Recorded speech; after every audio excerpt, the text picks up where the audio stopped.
আমার সংসদুল হাতম বদরে তুজাতম এসে নূরে খুদা সরোয়ার রে কলমে মে ফুকাইল্লাহ।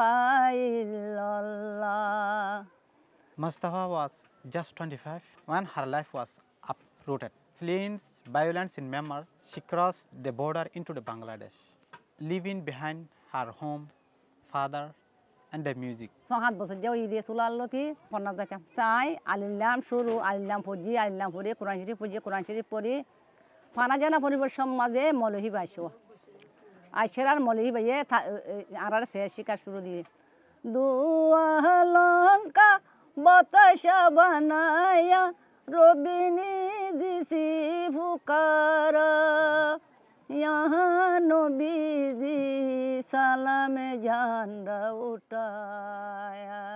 দাদা তো তোমাদের গিয়ে দাদাই হদ্দে আর নাথিন না মাঝে উস্তাদ-এ কামাল মুস্তফা তো আর বাপ্তারা এই তারা শান্তি গলা মানুষ এই তারা আর গরম মাঝে বইয়ে বেলা লই তারা সেরা সার কল পরে পরে তো সমাজে আয় ঢাকা ঢাকা আয় থাকি ও তারা বেগুন গুঞ্জা যা গই আর নগুন যায় আয় শুনি তাকে আতে গন লাগে খুশি লাগে আর বা ঘুরা থাকে মরি গিয়ে গই আর বাপ্পা আর বাইশ গই এর মরি গিয়ে তোরা আর ভাই বোন আরও সদন আছে তো এন তো আসি তো ঘুরা ভুয়া ছেলে মেয়ে দুজন ওই বাদে আতো পয়েন্টের বাপ মরি গিয়ে পয়েন্টের বাপ তোমার মরি গিয়ে ওই আত হুদে খানি দেয় ইকে যায় হুদা খানে নাই মা নাই বাম নাই হাতু হলে মতো খানে নাই হলে মতো হাতও খানে নাই ও কি যাতন দিয়া গেলা ও সইতে নারী মুখেতে কিয়া গুঞ্জা লাইয়া গেলা বন্ধু আমার মনেতে।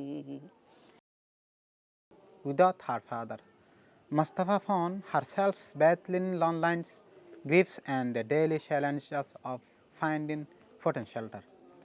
But one day, the Rohingya Cultural Memory Center invited her to join their team.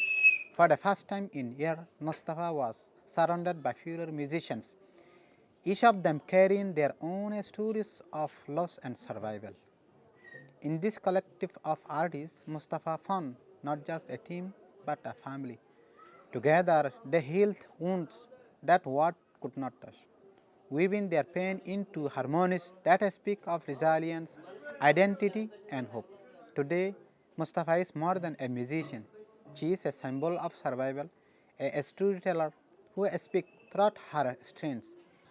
ও রে সোনালি আর কান তলায়া তো খান্দের জান পরান যদি কোরবান গইতো চাইলে ও আল্লাহ সময় গাতুন হুকুম লাগে সে কুরবানি বীরকুল হারাম লে সোনালি আর কান আমারু আইঙ্গা তু তলা জান পরান।